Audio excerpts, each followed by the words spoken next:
এই যে আমাদের দেশের ভণ্ডরা আমাদেরকে কি গালি দেয় দেখেন না, গালি দেয় ওয়াহাবি। জানেন না আপনারা গালি কি দেয়? আপনাদের ময়মনসিংহে নাই মনে হয়? এই যে ওয়াহাবি গালি দেয়, গালির অর্থ জানেননি আপনারা? ওয়াহাব হইল কার নাম কি জানেন না? ওয়াহাব কার নাম? এই দোয়া আপনারাও সবাই পড়েন, রব্বানা লা তুজিগ কুলুবানা বাদা ইয হাদাইতানা ওয়া হাব লানা মিন লাদুনকা রাহমাহ ইন্নাকা আনতাল ওয়াহ্হাব। এই যে আল্লাহর ওয়াহ্হাব বললেন, আয় আল্লাহ একমাত্র আপনি ওয়াহ্হাব। ওয়াহ্হাব মানে দাতা। দাতা দুনিয়াতে একজনই, নাম তার আল্লাহ। আমিও দাতা না, আপনিও দাতা না, কোনো বাপও দাতা না, কোনো নেতাও দাতা না। আমরা মাধ্যম মাত্র, উসিলা মাত্র। দেওয়ার মতো কোনো ক্ষমতা আমাদের নাই। কোনো বিজ্ঞানী দাতা না, কোনো অর্থনীতিবিদ দাতা না, কোনো নাস্তিক দাতা না। দাতা একমাত্র আল্লাহ। আমরা আমাদের ছাত্রদেরকেও বলি, দেখো জ্ঞানের দাতা আমরা না, খালি আমাদেরকে খুশি করলে জ্ঞান পাবা, বিষয়টা এমন না। জ্ঞানের দাতা আল্লাহ। ইন্নামা আনা কাসিম আল্লাহু ইউতি। শুধু আমারে খুশি করলে চলবে না, এর চাইতে বেশি খুশি আল্লাহরে করতে হবে, তখনই না আল্লাহ তোমারে জ্ঞান দিবে। আল্লাহর যদি নারাজ করো, পাপ করে করে যতই খেদমত করো, আমার এলেম কিন্তু তুমি পাবা না। তো দাতা কে? আরে বলেন দাতা কে?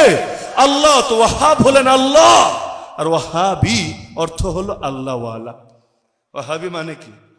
ভিন্ন কোনো অর্থ জানলে বলেন। ওয়াহাবি মানে কি? আল্লাহ ওয়ালা। তো কওমের হুজুররা ওয়াহাবি, ভালো কথা, তার আল্লাহ ওয়ালা। তোমরা জিলাপি খোররা তাহলে কি ওয়ালা?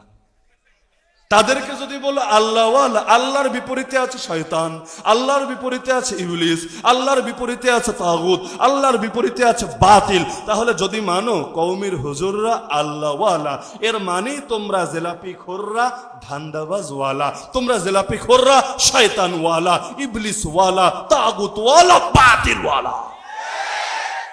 শব্দের অর্থই তো এটা। আমি তো কোনো অপব্যাখ্যা করছি না।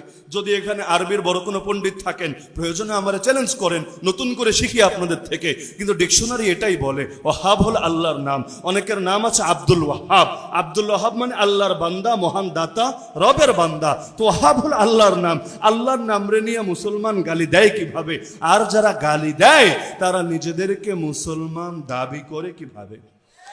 হয়তো ভাষা জ্ঞানের অভাব, না হল ঈমানের অভাব। বুঝছেন? হয়তো ভাষা জ্ঞানের অভাব, মূর্খ, অথবা ঈমানের অভাব, বেঈমান।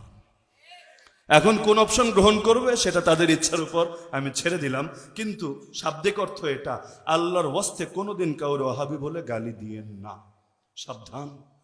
আল্লাহর নাম নিয়ে ব্যঙ্গ করলে আল্লাহর বান্দারা সয়ে নিতে পারে না। গালি দিতে মনে চাইলে আমাদের দেন, আপত্তি নাই, কিন্তু আল্লাহর নাম নিয়ে গালি দিলে আল্লাহর বান্দা এর জন্য উপযুক্ত প্রাপ্য তোমাদের একদিন না একদিন বুঝিয়ে দেবেই দেবে। তো যেটা বলছিলাম, প্রতিটা কাজ করব কার জন্য?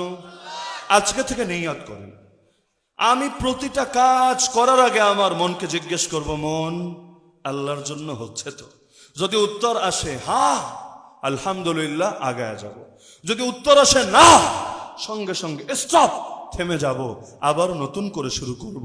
কারণ নবী বলেছেন, বুদ্ধিমানকে জানো, আল কাইয়িসু মান দানা নাফসাহু ওয়া আমিলা লিমা বাদাল মাউত। বুদ্ধিমান সে যে নিজে নিজের হিসাব নেয় আর মৃত্যু পরবর্তী জীবনের জন্যই প্রতিটা কাজ করে।